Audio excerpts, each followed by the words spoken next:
Good morning to all of you. मैं doctor Vikas Nautiyal, associate professor history, government of Rajasthan. आज हम जो लेक्चर श्रृंखला रख रहे हैं ये बेसिकली फिलॉसफी ऑफ हिस्ट्री के बारे में है और उसके साथ साथ हम पोस्ट मॉडर्निज्म यानी उत्तर आधुनिकता की बात करेंगे। जैसा कि आपको विदित है कि अभी हाल में ही राजस्थान लोक सेवा आयोग और यूपी पब्लिक सर्विस कमीशन, इन दोनों में असिस्टेंट प्रोफेसर की जो भर्तियां निकली हैं उसके संदर्भ में ये टॉपिक बहुत ही रेलेवेंट है कॉम्पिटिटिव एग्जाम्स के हिसाब से, इसलिए यहाँ पर इस लेक्चर को हमने रखा है। तो प्रश्न ये पैदा होता है इसमें हम क्या क्या करने वाले हैं। इसमें सबसे पहले तो हम फिलॉसफी ऑफ हिस्ट्री के का मतलब यहाँ पर यह है कि इतिहास बोध क्या है, इतिहास को समझने का दार्शनिक और चिंतन परक दृष्टिकोण क्या है, और उसके साथ साथ आज जो सबसे चर्चित शब्दावली है, विचारधारा है, वो पोस्ट मॉडर्निज्म है। और खास करके पोस्ट मॉडर्निज्म ने सोशियोलॉजी, फिलॉसफी, लिटरेचर, इनको तो अत्यधिक प्रभावित किया और अब पिछले 3-4 दशकों से इसने हिस्ट्री को भी प्रभावित किया है। तो क्या है ये, इस बारे में हमारा विचार रहेगा। सबसे पहले जानने के से पहले हम बात करेंगे कि इसका फिलॉसफी ऑफ हिस्ट्री का परिप्रेक्ष्य क्या और किस रूप में समझा जाए और रखा जाए। तो यहां पर हम बात करेंगे कि फिलॉसफी की जब हम चर्चा करते हैं तो सबसे पहले ये देख लें कि इतिहास अध्ययन होता क्या है। History, study of history. Study of history क्या चीज है? प्रश्न यहां पर ऑब्जेक्टिव बनने हैं, मल्टीपल चॉइस के क्वेश्चन बनने हैं, एमसीक्यू टाइप के क्वेश्चन बनने हैं। यहां पर हम इस बात को समझें कि इसको किस किस रूप में लें। सबसे पहले हम बात करते हैं हिस्ट्री यानी इतिहास। दूसरे नंबर पर बात करते हैं इतिहासकार का इतिहास। ये थोड़ा अब डिफरेंट एंगल से पढ़ाया जा रहा है, डिफरेंट एंगल से लेक्चर है ये। इतिहासकार का इतिहास, हिस्ट्री ऑफ हिस्टोरियन। तीसरी बात आती है कि क्या इसको लिखने के लिए टूल्स चाहिए, इसलिए एक शब्द आया दर्शन, इतिहास का दर्शन। और चौथी बात इसमें आती है इतिहास, क्योंकि हमने ये 3 पक्ष देखे, इसलिए दर्शन के बाद बात आती है हिस्टोरियोग्राफी यानी इतिहास लेखन।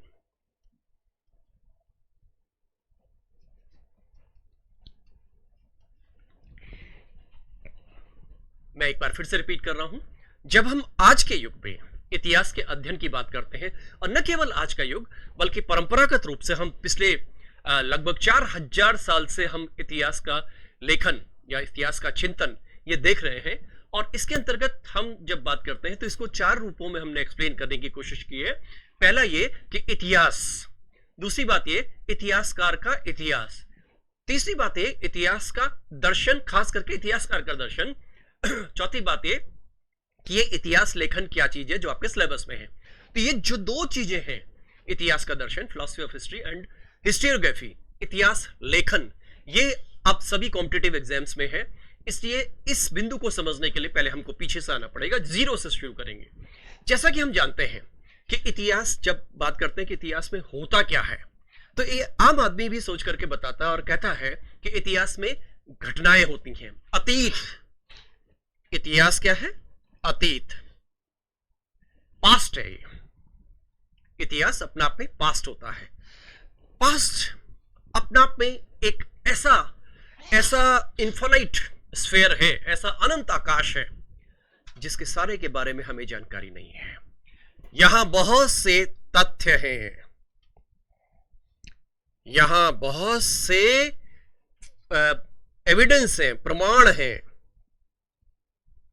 साक्ष्य, बहुत से प्रमाण हैं, साक्ष्य। ये ऐसे कैसे सिलेबस में है, तथ्य क्या है, साक्ष्य क्या है, और ये किस तरह से आगे हम इसकी इंटरप्रिटेशन करते हैं। इतिहास में इनफाइनाइट, असीमित तथ्य होते हैं, असीमित प्रमाण होते हैं, साक्ष्य होते हैं, साक्ष्यों की इंटरप्रिटेशन होती है, साक्ष्यों की मिस इंटरप्रिटेशन होती है। इसीलिए कुछ लोगों ने इतिहास को एक ऐसा अध्ययन बोला जो कि बिल्कुल अंधकार में काल कोठरी है एक तरह की। किस लोगों ने इसकी यूटिलिटी बताई, कुछ लोगों ने बोला कि इतिहास दुरुपयोग है। आज के युग में भी देखें तो हम कह देते हैं कि इतिहास एक हथियार के रूप में काम करता है सत्ता के लिए। अब ये इतने तथ्य हैं, इतने साक्ष्य, इतने परिणाम हैं, प्रमाण हैं, साक्ष्य हैं, तो इतिहास में बहुत कुछ है।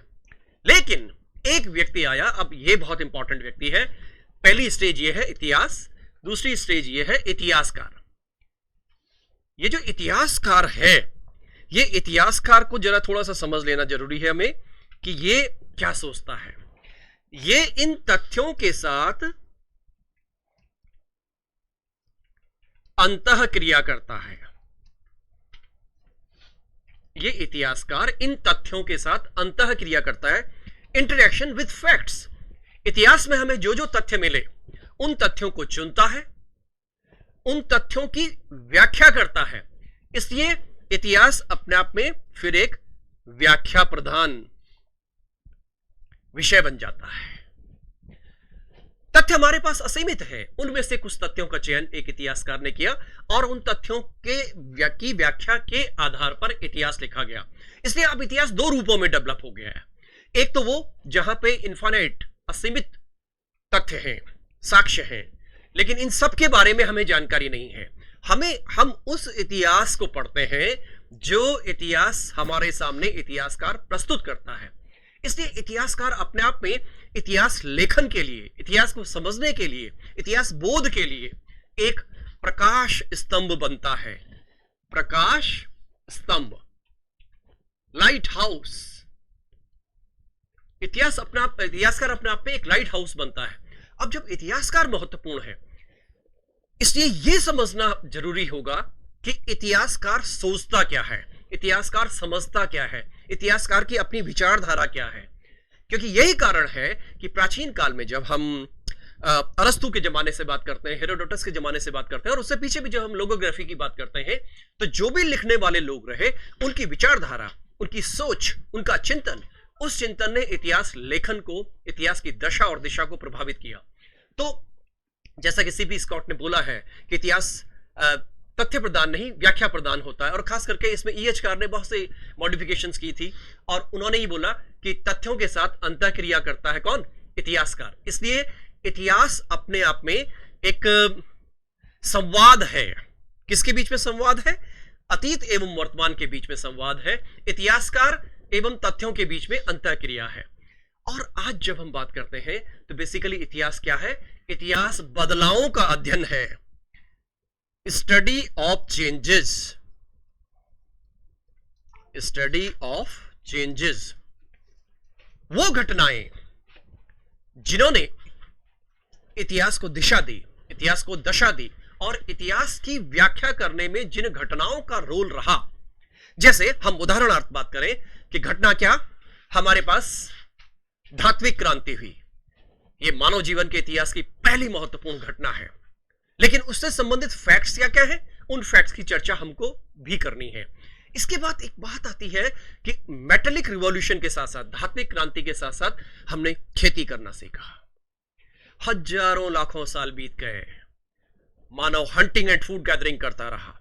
लेकिन जैसे वो फूड प्रोड्यूसर बना, कृषि क्रांति जिसको हम कहते हैं, नवपाषाणिक क्रांति काल जब आता है तो वहां पर सब जगह पर खेती होने लगती है। तो ये एक दूसरा बदलाव है मानव जीवन का। एक तीसरा बदलाव आया जब हम औद्योगिक क्रांति का युग देखते हैं। तकनीकी क्रांति, औद्योगिक क्रांति, क्रांतियों का युग आता है। और आज के युग में हम बात करते हैं तो एक बहुत ही महत्वपूर्ण बदलाव आया जिसके कारण से आप और हम आमने सामने आ रहे हैं। वो है इंफॉर्मेशन टेक्नोलॉजी का परिवर्तन। क्या बदलाव किया उसने हमारे जीवन में। हम आज उस मानव से जो हंटिंग एंड फूड गैदरिंग कर रहा था, आज हम एक टेक्नो मानव के रूप में डेवलप हो गए हैं। तो इतिहास की वो जो चरण हैं जिन्होंने इस पूरे बदलावों को देखा है, उनको हम अध्ययन करते हैं इतिहास के अंतर्गत। तो यहां दो बातें आई, इतिहासकार का इतिहास। तो नॉर्मली हम यूनिवर्सिटी सिस्टम में या हम अपने पठन पाठन के मामले में इस इतिहास को पढ़ते हैं। इस इतिहास को नहीं, हम इसको पढ़ते हैं जो इतिहासकार हमें बताते हैं। अब बात आती है कि इतिहास को लिखने समझने में इतिहासकार महत्वपूर्ण होता है। ये जो इतिहासकार है, इसकी सोच क्या है, इसका दर्शन क्या है, इसका चिंतन क्या है, और इस चिंतन के आधार पर हमने इतिहास की व्याख्या को करना शुरू किया, क्योंकि व्याख्या इतिहासकार कोई वैसे ही कर पाएगा जैसा उसका चिंतन होगा। जब हम मार्क्स की बात करते हैं तो उन्होंने आर्थिक आधार पर चिंतन किया। जब हम कॉम्टे की बात करते हैं तो वो प्रत्यक्षवादी चिंतन की बात करते हैं, ऑब्जेक्टिव हिस्ट्री राइटिंग की बात करते हैं। जब हम बेबी ब्यूरी की बात करते हैं तो वैज्ञानिक इतिहास लेखन की बात करते हैं। जब हम ऑगस्टीन को लेते हैं मध्यकाल में, तो वो मध्यकाल में वो धार्मिक इतिहास लेखन के अंतर्गत इतिहास लिखते हैं। तो सवाल ये पैदा होता है कि इसलिए हमें जरूरत पड़ती है इस दर्शन को समझने की, इतिहास लिखने से संबंधित दर्शन को समझने की, क्योंकि फिर ऐसे में हर इतिहासकार का अपना दर्शन, अपना चिंतन, अपनी सोच हो सकती है। और उस सोच को समझने के लिए हम फिलॉसफी ऑफ हिस्ट्री की बात करेंगे। तो हमारे जो सिलेबस में ये जो दर्शन शब्द डाला हुआ है ये अपने आप में महत्वपूर्ण है, और इसलिए इसके अंतर्गत हम इतिहास को देखेंगे, समझेंगे। क्योंकि जिसको हम इतिहास बोध कहते हैं, ये इतिहास बोध दरअसल सदैव था मानव इतिहास के साथ साथ। जब खास करके परिवर्तनों के युग आए तो वहां से इतिहास बोध की संकल्पना भी आई। जैसे हम ग्रीक और रोमन की बात करते हैं तो ग्रीक्स ने उसको लोगोग्राफी की फॉर्म में लिया, या बाद में उसको हिस्ट्री की फॉर्म में लिया हेरोडोटस ने। जब हम चाइना की बात करते हैं तो वो शीह शब्दावली वहां पे इस्तेमाल करते हैं। जब हम भारत के संदर्भ में बात करते हैं तो कहने को अंग्रेजों ने और कॉलोनिस्ट ने यह कहा कि भारत में इतिहास लेखन नहीं था, भारत में इतिहास बोध नहीं था। लेकिन जब हम वेदों को देखते हैं, वैदिक साहित्य को देखते हैं, तो वहां पर शब्दावली आती है इतिहास पुराण।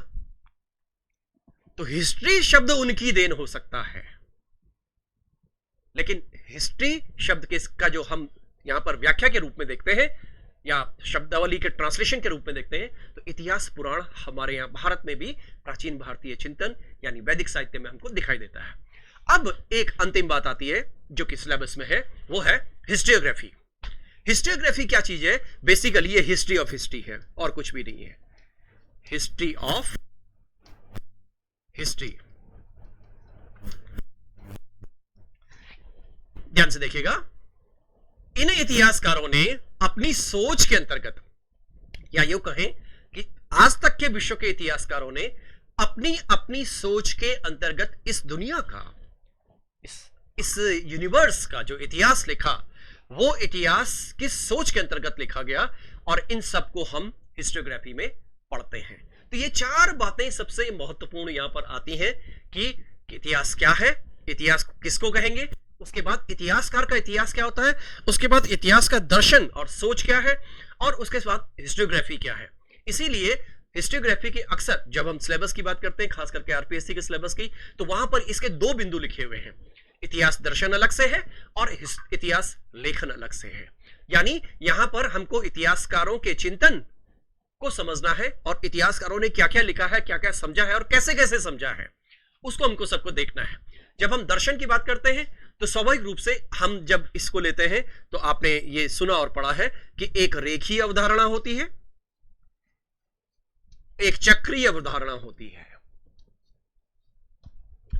Linear view and cyclic view. जब लीनियर व्यू और साइक्लिक व्यू की बात करते हैं तो ये भी इतिहास लेखन के दर्शन को इंडिकेट करता है। नॉर्मली जब इन सब सोच को लिया जाता है, इन सब दर्शनों को लिया जाता है, तो एक बहुत ही महत्वपूर्ण बिंदु आता है कि इतिहास दर्शन, आगे इसको मैं ले लेता हूं, इतिहास दर्शन,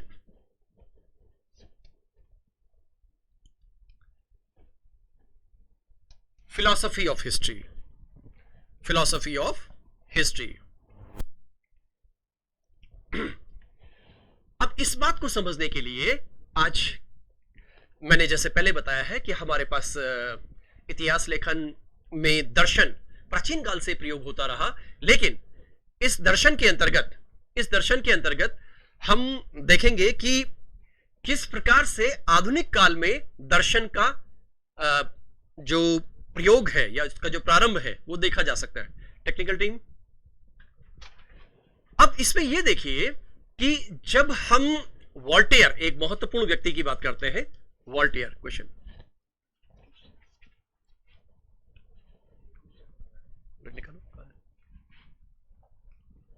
वॉल्टेयर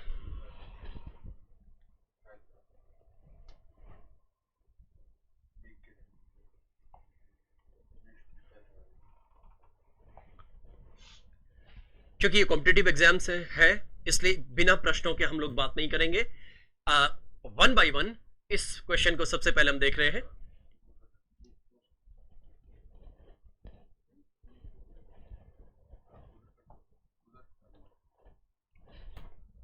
आपके सामने एक प्रश्न है, इस प्रश्न को हम देख सकते हैं। निम्नलिखित में से असत्य युग्म का चयन कीजिए। निम्नलिखित में से असत्य युग्म का चयन कीजिए। इतिहास दर्शन का पिता, दरअसल यहां पे आधुनिक इतिहास दर्शन शब्द आना चाहिए, तो एक शब्द यहां पे मैं इस्तेमाल कर दूं, आधुनिक। ये क्या आ जाएगा? आधुनिक। आधुनिक इतिहास दर्शन का पिता। इसके लिए लिखा गया वॉल्टेयर, जो मैंने अभी नाम लिया। फिर आया अरबी इतिहास लेखन का पिता इब्न खल्दून, ये 14वीं शताब्दी में थे। फिर आया विश्लेषणात्मक इतिहास लेखन का पिता, इसके नाम के इनके आगे लिखा हुआ है कांट। फिर आया प्रत्यक्षवादी इतिहास लेखन का पिता ऑगस्ट कॉम्टे। ये 4 नाम है। इन 4 नाम, ये प्रश्न है, प्रश्न एक है, लेकिन इस प्रश्न में 4 प्रश्न हैं अपने आप में। आपसे सीधे पूछा जा सकता है कि निम्नलिखित में से इतिहास दर्शन का पिता कौन सा था। तो बहुत स्ट्रिक्टली क्लियरली समझिए कि आधुनिक काल में इतिहास दर्शन का पिता वॉल्टेयर है। वॉल्टेयर, आप जैसा कि सब लोग जानते हैं कि वॉल्टेयर मूल रूप से 18वीं शताब्दी में एक फ्रेंच फिलोसोफर थे। फिलोसोफर्स भी उनके यहां बोला जाता है, फ्रेंच प्रोनाउंसिएशन है।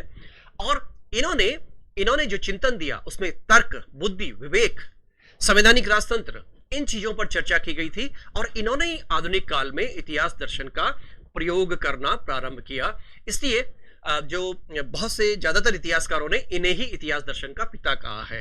तो ये पार्ट सही है, क्योंकि हमें असत्य युग्म का चयन करना है। उसके बाद आया अरबी इतिहास लेखन का पिता। इनके ये बेसिकली इब्न खल्दून का नाम आ रहा है। ये 14वीं शताब्दी के एक अरबी चिंतक हैं। अरब में जैसा कि हम जानते हैं कि एक सिस्टम था तारीख लेखन। आपने सबने सुना है और पढ़ा है, तारीख हिंद, तारीख फिरोज शाही। तो तारीख शब्दावली इस्लामिक इतिहास लेखन के अंतर्गत मिलती है। और इसके अलावा यहां बहुत से अन्य शब्द इस्तेमाल किए गए, जैसे अखबार, अखबारात और भी बहुत सारे शब्द आते हैं। लेकिन यहां पर आया अरबी इतिहास लेखन का पिता। एक्चुअली इस्लाम में इतिहास लेखन पहले से चल रहा था, लेकिन इन्होंने जो शब्द इस्तेमाल किया, इन्होंने वैज्ञानिक क्रम इस्तेमाल किया इसके लिए। और आश्चर्य इस बात का, बेसिकली ट्यूनीशिया के रहने वाले थे। इन्होंने एक बड़ा जो राज्य संबंधी सिद्धांत, इतिहास का सिद्धांत, इतिहास का राज्य के साथ क्या संबंध होता है, इसके संबंध में उन्होंने जैसी व्याख्या की वो अपने आप में विलक्षण थी। इस्लाम में जो इतिहास लेखन अभी तक किया जा रहा था उसमें धर्म की भूमिका महत्वपूर्ण थी। जो हम भारत में भी देखते हैं कि चाहे हम हसन निजामी को देखते हैं, चाहे जियाउद्दीन बर्नी को देखते हैं, इनके लेखन में धर्म का दर्शन और धर्म का चिंतन दिखाई देता है। लेकिन जब हम इब्न खल्दून की बात करते हैं तो उन्होंने वैज्ञानिक चिंतन की बात की, और वैज्ञानिक चिंतन को उन्होंने अरबी इतिहास लेखन में शब्दावली में प्रयोग किया। और इसलिए ये भी अपने आप में सही है, क्योंकि इन्हें अरबी इतिहास लेखन का पिता माना जाता है। विश्लेषणात्मक इतिहास लेखन का पिता, दरअसल ये पार्ट गलत है, तो इसको मैं गलत में डाल देता हूं। ये पार्ट गलत है। ये गलत इसलिए है, हमारे पास चिंतन के धरातल पर जब हम फिलॉसफी ऑफ हिस्ट्री की बात करते हैं तो 2 तरह के चिंतन हमें दिखाई देते हैं। एक विश्लेषण परक चिंतन, एक एनालिटिकल थॉट है, और एक ये यूं कहें कि सिंथेसिस होता है, एक विश्लेषण होता है। तो यहां पे विश्लेषण परक जो इतिहास लेखन है वो ग्रीक्स में भी देखा जा सकता है, रोमन्स में भी देखा जा सकता है, और खास करके जब हम चाइनीज हिस्ट्री राइटिंग की बात करते हैं, चाइनीज हिस्ट्री राइटिंग में भी हमको विश्लेषण परकता दिखाई देती है। इसलिए ये कांट इसमें यहां पर गलत है। जबकि प्रत्यक्षवादी इतिहास लेखन का पिता अगस्त कॉम्टे को बताया गया है। हां, ये सही है। तो 3 सही और एक कांट वाला गलत, ये इसका क्वेश्चन है। अब जरा इस बात को एक बार ऐसे समझिए, कैसे कैसे क्वेश्चंस आ सकते हैं इसमें। एक तो डायरेक्टली इस तरह से क्वेश्चन आ गया, अरबी इतिहास लेखन का निम्नलिखित में से पिता कौन था, प्रत्यक्षवादी इतिहास लेखन का पिता कौन था, इतिहास दर्शन का पिता कौन था? और ये तो आप सभी जानते हैं कि इतिहास का पिता कौन था? इतिहास का पिता हेरोडोटस, क्योंकि हिस्ट्री शब्द उन्होंने ही इस्तेमाल किया। इससे पहले शब्द आता है लोगोग्राफी। हिस्ट्री शब्द उन्होंने इस्तेमाल किया, इसलिए उनको इतिहास का पिता कह दिया जाता है। उसके बाद जब हम थ्यूसिडियस की बात करते हैं तो उन्होंने वैज्ञानिक क्रम से इतिहास लिखने का प्रारंभ किया। वो एक ग्रीक इतिहासकार थे, लेकिन क्योंकि हेरोडोटस के बाद है इसलिए उनका नाम आता है, यानी कि थ्यूसिडियस। अब उसके बाद जब हम ये जो इतिहास दर्शन का पिता वोल्टेयर को मान रहे हैं, जब हम अरबी इतिहास लेखन की बात कर रहे हैं तो इब्न खल्दून को मान रहे हैं, जब हम प्रत्यक्षवादी इतिहास लेखन के पिता की बात कर रहे हैं तो वहां पर कॉम्टे को हम महत्व दे रहे हैं। अब यहां पर एक बात और कर लेते हैं, क्योंकि क्वेश्चंस पर ही हमारी बात होनी है। ये क्वेश्चन अपने आप में इंपॉर्टेंट है। पिछले जवाब में भी मैंने जो 4 क्वेश्चंस लिए हैं, जो पिछला क्वेश्चन लिया उसमें 4 क्वेश्चंस अपने आप में है, बल्कि उसमें एक प्रश्न और तरह से बन सकता है कि निम्नलिखित में से कौन सा कथन सत्य है? निम्नलिखित में से कौन सा कथन सत्य है या कौन सा सत्य है, युग्म सत्य है? और यह क्वेश्चन इस फॉर्म में बन जाएगा। नंबर 1, 1, 2, 4 सही है। 1, 2, 3, 4 सही है। 2, 3, 4 सही है। 1, 3, 4 सही है। आजकल नए प्रश्न इसी तरह के बनते हैं। तो इस केस में क्या हो जाएगा, जब ये सत्य की जगह असत्य की जगह सत्य शब्द आ जाएगा तो प्रश्न कैसे बनेगा? ये सही है, ये सही है, ये सही है, यानी कि 1, 2, 4 सही है। तो 1, 2, 4 यानी कि ये वाला पार्ट सही है। तो एक क्वेश्चन हमारे पास बहुत तरह से पूछा जा सकता है, बहुत से रूपों में पूछा जा सकता है। अब जरा मैं एक दूसरे क्वेश्चन को भी देख लूं, जो कि आपके लिए जरूरी है, आवश्यक होगा। इसमें सुमेलित कीजिए वाले प्रश्न है। सुमेलित कीजिए वाले प्रश्न है। आप अगर कहीं कोई टाइपिंग में मिस्टेक होगी तो उसको मैं संशोधित कर दूंगा। आप देखिए, सूची 1 को सूची 2 से सुमेलित करना है। यहां पे लिखा है कोई किसी ऐतिहासिक ग्रंथ का नाम। ये सारे वो ग्रंथ सामने आ रहे हैं और ये सारे वो चिंतक और इतिहासकार सामने आ रहे हैं जिन्होंने इस पूरी दुनिया के इतिहास लेखन को प्रभावित किया, चिंतन को प्रभावित किया। तो एक बुक आई, सबसे पहले इंपॉर्टेंट टेक्स्ट आया, ए स्टडी ऑफ हिस्ट्री। अपने आप में एक बहुत ही वृहद किताब है। फिर आया lectures on philosophy of history, फिर आया आइडिया ऑफ हिस्ट्री, और फिर आया डिक्लाइन ऑफ वेस्ट। आगे इन्होंने नाम दिए हुए हैं। तो 1 बाय 1 हम देखें। जब हम स्टडी ऑफ हिस्ट्री की बात करते हैं, मैं यहां पे इसको प्रॉपरली देख लेता हूं।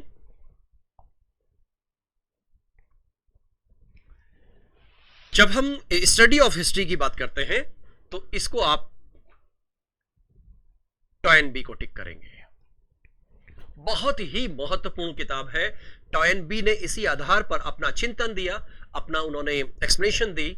इसके बाद हम दूसरा नाम लेंगे, lectures on philosophy of history and idea of history. Idea of history,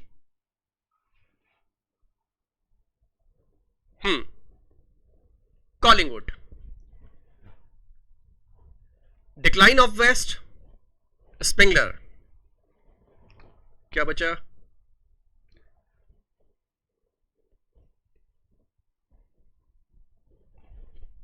one by one देख लें। यानी कि तब हम इनकी जरा थोड़ी सी हम व्याख्या कर लें एक बार के लिए। जब हम स्टडी ऑफ हिस्ट्री की बात करते हैं तो उन्होंने ये देखने की कोशिश की है कि इतिहास को समझा कैसे जाए, इतिहास को पढ़ा कैसे जाए, और इसके अंतर्गत उन्होंने पूरी दुनिया की संस्कृति को समझने की कोशिश की। तो स्टडी ऑफ हिस्ट्री अपने आप में बहुत ही वृहद टेक्स्ट है। आर्नोल्ड टॉयनबी एक ब्रिटिश हिस्टोरियन थे, उन्होंने इसकी व्याख्या इसमें की है। इसको सेपरेटली टेकअप किया जाएगा। उसके बाद आया lectures on philosophy of history. ये हीगल अपने आप में बहुत ही महत्वपूर्ण चिंतक रहे, जिन्होंने द्वंद्वात्मकता के सिद्धांत की, आदर्शवादी द्वंद्वात्मकता के सिद्धांत की उन्होंने इंटरप्रिटेशन की थी, व्याख्या की थी, और जिसको आधार बना करके बाद में मार्क्स ने उसकी एक नई व्याख्या की। तो अपने आप में फिलॉसफी ऑफ हिस्ट्री उन्होंने इसकी बड़ी व्याख्या की है। इसके बाद आइडिया ऑफ हिस्ट्री।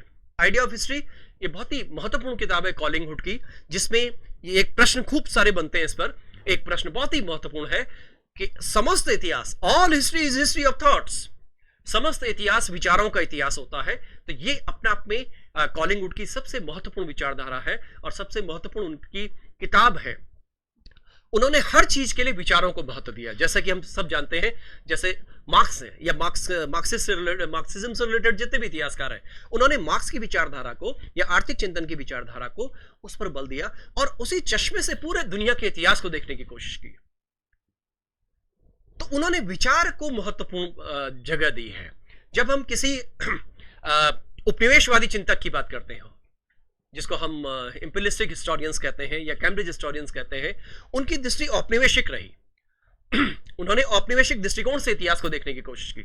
जब हम आज के युग में सबॉल्टन अप्रोच वाले इतिहासकारों की बात करते हैं, जो कि लोकप्रिय इतिहास लेखन की बात करते हैं, जन आधारित इतिहास लेखन की बात करते हैं, सबॉर्डिनेट हिस्ट्री राइटिंग की बात करते हैं, जब यूरोप जाते हैं तो वहां पर उसको प्लेबियन हिस्ट्री राइटिंग कहते हैं। ये लोग सीमांत लोगों के अध्ययन पर बल देते हैं, समाज का जो सीमांत वर्ग है उस पर बल देते हैं। उसके बाद डिक्लाइन ऑफ वेस्ट, ये स्पेंगलर की किताब है, और इन्होंने संस्कृतियों के अध्ययन पर बल दिया। इस तरह से ये प्रश्न बनता है। इसके बाद हम नेक्स्ट जो इश्यू लेते हैं, एक क्वेश्चन और देख लेते हैं।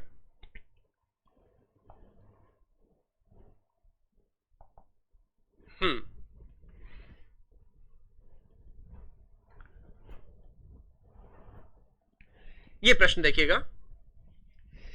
भारत में एक बहुत ही महत्वपूर्ण इतिहासकार हुए जिन्हें हम कल्हड़ कहते हैं। कल्हड़ ने बड़ी फेमस बात लिखी है कि इतिहासकार एक न्यायाधीश के समान होता है, क्योंकि आपके एग्जाम्स में स्टेटमेंट्स भी आएंगे। देखिए, जैसे बुक्स वाला क्वेश्चन मैं कर चुका हूं, एक थॉट बेसिस वाला क्वेश्चन मैं कर चुका हूं, इसके बाद अब आएंगे स्टेटमेंट्स। स्टेटमेंट्स अपने आप में महत्वपूर्ण है। जैसे मैंने बोला कि इतिहास क्या है, तथ्यों एवं इतिहासकारों के बीच या इतिहासकार के बीच अंतःक्रिया है। ये बोला था किसने? ये बोला था E.H. कार ने, अपनी मेजर उनकी जो किताब है, मुख्य पुस्तक है व्हाट इज हिस्ट्री। उसके बाद एक ये जरा कॉम्प्लिकेटेड सेंटेंस आया है, इतिहासकार अपने आप में न्यायाधीश एक न्यायाधीश भी होता है, एक ज्यूरी भी होता है, एक वादी होता है, एक प्रतिवादी होता है, अधिवक्ता होता है, जांचकर्ता होता है और गुप्तचर होता है। यह कथन किसके द्वारा दिया गया? तो एक स्टेटमेंट में पहले ले रहा हूं, इतिहासकार न्यायाधीश के समान होता है। न्यायाधीश के समान होता है, यह बात बोली थी कल्हड़ ने, क्योंकि हमें भारतीय चिंतकों को भी समझना है, प्राचीन इतिहास लेखन और मध्यकालीन इतिहास लेखन को भी समझना है भारत के संदर्भ में। तो पहले मैंने नाम लिया किसका? कल्हड़ का, जिन्होंने राज तरंगिणी लिखी थी। राज तरंगिणी 1, 2, 3, प्रथम, द्वितीय, तृतीय, चतुर्थ, ये पूरी एक श्रृंखला है। तो उन्होंने न्यायाधीश के समान इतिहासकार को बताया। लेकिन यहां थोड़ा सा कॉम्प्लिकेशन आया है कि इतिहासकार अपने आप में एक न्यायाधीश भी होता है। आप देख सकते हैं, अपने आप में एक न्यायाधीश भी होता है, ज्यूरी भी होता है, यानी जज भी होता है, ज्यूरी भी होता है, वादी मतलब जो बात को प्रस्तुत करे, प्रतिवादी मतलब उस विचार के एंटी चले, अधिवक्ता मतलब वकील के रूप में, जांचकर्ता मतलब तथ्यों की जांच करे। और इस जांचकर्ता में इसीलिए इतिहास के लिए एक शब्द इस्तेमाल करते हैं, हिस्टोरिकल इंक्वायरी।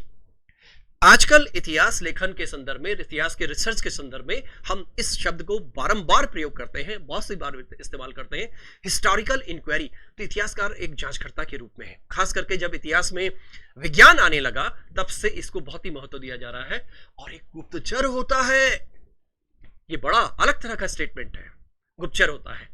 ये कथन किसके द्वारा दिया गया? Lord Acton, David Thomson, Collingwood और रेनियर, ये 4 नाम है। इसमें से थॉमसन क्लियर आंसर है, क्लियर कट आंसर है। एक्टन नहीं है, कॉलिंगवुड नहीं है। कॉलिंगवुड ने क्या बोला था? विचारों का इतिहास होता है। लॉर्ड एक्टन, इन्होंने लिबरल हिस्ट्री राइटिंग पर बल दिया था। तो ये इसमें बिंदु बनता है कि डेविड थॉमसन ये मुख्य रूप से ये इतिहासकार थे जिन्होंने ये स्टेटमेंट दिया। और इसमें डेविड थॉमसन एक बहुत ही जाना माना नाम यूरोप के इतिहासकारों में से है, जिन्होंने यूरोप सिंस नेपोलियन नाम की किताब लिखी, जो कि अपने आप में फ्रांस के इतिहास और यूरोप के इतिहास की बहुत ही महत्वपूर्ण रेफरेंस बुक है, बहुत ही महत्वपूर्ण स्तरीय और विश्वसनीय किताब है। अब जरा हम इससे अगले बिंदु पर आते हैं। इस पर पोस्ट मॉडर्निज्म आने से पहले मैं वापस अपने बिंदु पर जाता हूं कि क्या एक बार फिर वॉल्टेयर के संदर्भ में या इतिहास दर्शन के संदर्भ में मैंने आपसे बात की थी कि भारत में इस दुनिया में जो इतिहास दर्शन हुआ, इस इतिहास दर्शन के हम 2 रूप देखते हैं। पहला रूप आया जब हम कहते हैं कि एनालिटिकल हिस्ट्री राइटिंग, और दूसरा है स्पेकुलेटिव हिस्ट्री राइटिंग।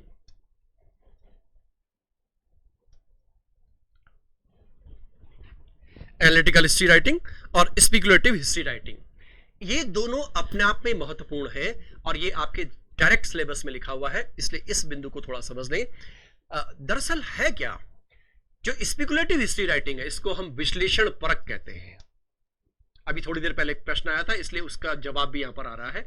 विश्लेषण परक या चिंतन परक ऐसा दर्शन जिसमें चिंतन प्रधान हो, और एनालिटिकल में है विश्लेषण, सॉरी शब्दावली का डिफरेंस आ रहा है हिंदी इंग्लिश में, स्पेकुलेटिव।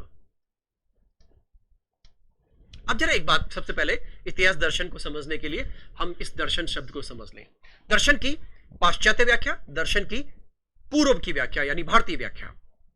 जब हम पाश्चात्य दर्शन की बात करते हैं तो उन्होंने ज्ञान के प्रति अनुराग के रूप में फिलॉसफी, ज्ञान के प्रति अनुराग के रूप में उन्होंने फिलॉसफी शब्द को डिफाइन किया। ज्ञान, समस्त प्रकार का ज्ञान, क्योंकि ज्ञान अपने आप में असीमित होता है, इसीलिए हम तत्व मीमांसा की बात करते हैं, ज्ञान मीमांसा की बात करते हैं। तो अपने आप में ज्ञान को उन्होंने, उसके प्रति अनुराग रखने की जो प्रक्रिया है उसको उन्होंने फिलॉसफी के रूप में एक्सप्लेन किया। जब हम भारतीय दर्शन की बात करते हैं, दर्शन का मतलब यहां पे भारत के संदर्भ में विजन से होता है।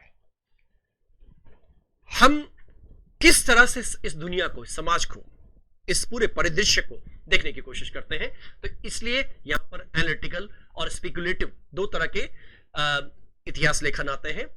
इसको हम यहां पर एक एनालिटिकल राइटिंग कहते हैं, इसको स्पेकुलेटिव राइटिंग कहते हैं। इसमें विज्ञान और तर्क है, विज्ञान तर्क। हम सब जानते हैं जब हम ऐतिहासिक निर्माण की प्रक्रिया में, जब हम इतिहास को लिखने की प्रक्रिया में WH शब्द का प्रयोग करें, व्हाट, व्हेन, वेयर, इन शब्द, जब हम इंक्वायरी करते हैं, जब हम ढूंढते हैं, किसी वैज्ञानिक पद्धति से ढूंढते हैं, इसलिए हम विज्ञान का इस्तेमाल कर रहे हैं, तर्क का इस्तेमाल कर रहे हैं, बुद्धि का इस्तेमाल कर रहे हैं, विवेक का इस्तेमाल कर रहे हैं, तो ऐसा पूरा इतिहास लेखन कहलाता है एनालिटिकल हिस्ट्री राइटिंग। यही कारण है कि ये हिस्ट्री राइटिंग या ये चिंतन हमारे पास 17वीं और 18वीं शताब्दी, विशेष रूप से 18वीं शताब्दी में प्रारंभ हुआ। इसलिए analytical school of history writing जो है या फिलॉसफी जो है, ये आधुनिक काल की मुख्य रूप से देन है। जबकि जब हम स्पेकुलेटिव बात करते हैं, चिंतन की बात करते हैं, ऐतिहासिक चिंतन, इसमें चिंतन शब्द पर बल है। तो जैसे मैंने बताया, ये ऐतिहासिक चिंतन तो हेरोडोटस में भी था, थुसिडियस में भी था, यानी जो ग्रीक चिंतन और रोमन चिंतन था, उस रोमन चिंतन में भी हमको स्पेकुलेशन दिखाई देता है। उन्होंने क्या किया है, इसमें जो घटनाओं की व्याख्या है, घटनाओं की व्याख्या,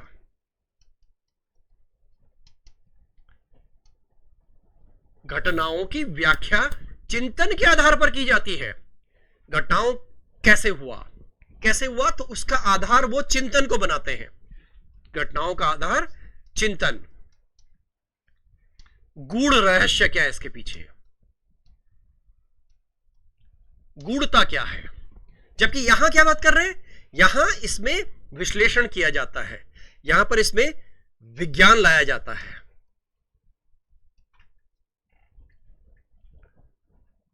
इसलिए जब हम इन दोनों तरह के चिंतनों को देखते हैं तो ये ऐसा सा लगता है कि ये प्राचीन काल से चला आ रहा चिंतन है, और जबकि ये आधुनिक काल का चिंतन है। इसलिए इस चिंतन को आज के इतिहास लेखन में अधिक महत्व दिया गया और इस चिंतन को तुलनात्मक रूप से कम महत्व दिया गया। लेकिन यह चिंतन हमारा पुराना चिंतन है और यह चिंतन हमारा नवीन प्रकार का चिंतन है, यानी वैज्ञानिक चिंतन है, तर्क बुद्धि विवेक के आधार पर दिया गया चिंतन है।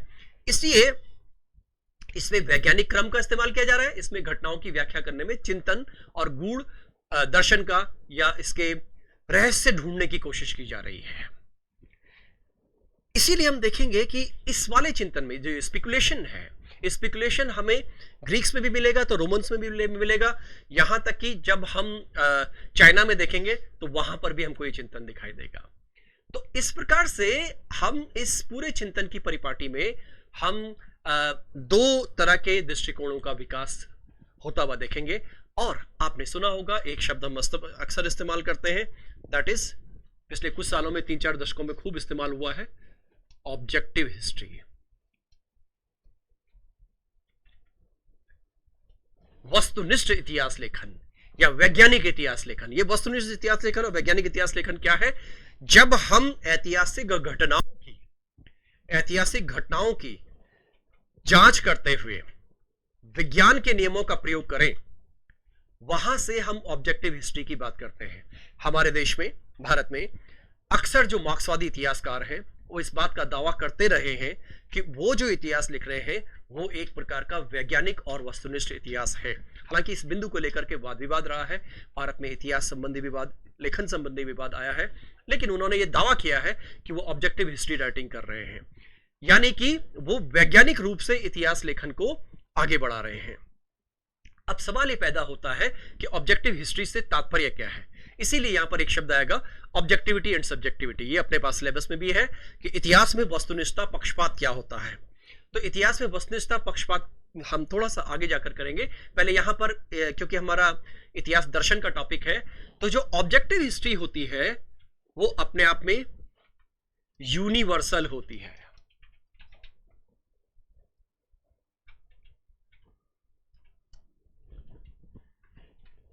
जब मार्क्स ने अपना सिद्धांत दिया, तो मार्क्स ने अपना जो मार्क्सवादी सिद्धांत था वो पूरी दुनिया में एक रूप से उसने मार्क्सवादी सिद्धांत दिया। और उन्होंने जो मार्क्स ने अपने जो चरण बताए थे कि किस तरह से पहले प्रिमिटिव कम्युनिज्म था, उसके बाद दासता का युग आया, फिर पूंजीवाद का युग आया, फिर अब लास्ट अंतिम क्या आना है, वैज्ञानिक समाजवाद का युग आना है, और जो सर्वहारा वर्ग है उसकी डिक्टेटरशिप हो जाएगी। उसकी व्याख्या मार्क्सवाद के अंतर्गत करेंगे। तो वो ये कह रहे हैं कि यूनिवर्सल कंसेप्ट हो हिस्ट्री राइटिंग का। तो जो ऑब्जेक्टिव हिस्ट्री राइटिंग है, ऑब्जेक्टिव हिस्ट्री राइटिंग अपने आप में वैज्ञानिक इतिहास लेखन है, वस्तुनिष्ठ इतिहास लेखन है, और जो ये एनालिटिकल हिस्ट्री राइटिंग है वो अपने आप में ऑब्जेक्टिव हिस्ट्री लिखने का दावा करती है। आपने देखा होगा यही कारण है कि इतिहास को कुछ यूनिवर्सिटीज में कुछ स्कॉलर्स ने इसको सामाजिक विज्ञान के अंतर्गत लिया है, सोशल साइंस में लिया हुआ है, और कुछ लोगों ने इसको ह्यूमैनिटीज में लिया हुआ है। दुनिया में अलग अलग विश्वविद्यालयों में इसको अलग अलग जगह दी हुई है। हम आज इस टॉपिक के अंतर्गत इतना ही करते हैं, बाकी हम नेक्स्ट लेक्चर में करेंगे। थैंक यू, धन्यवाद।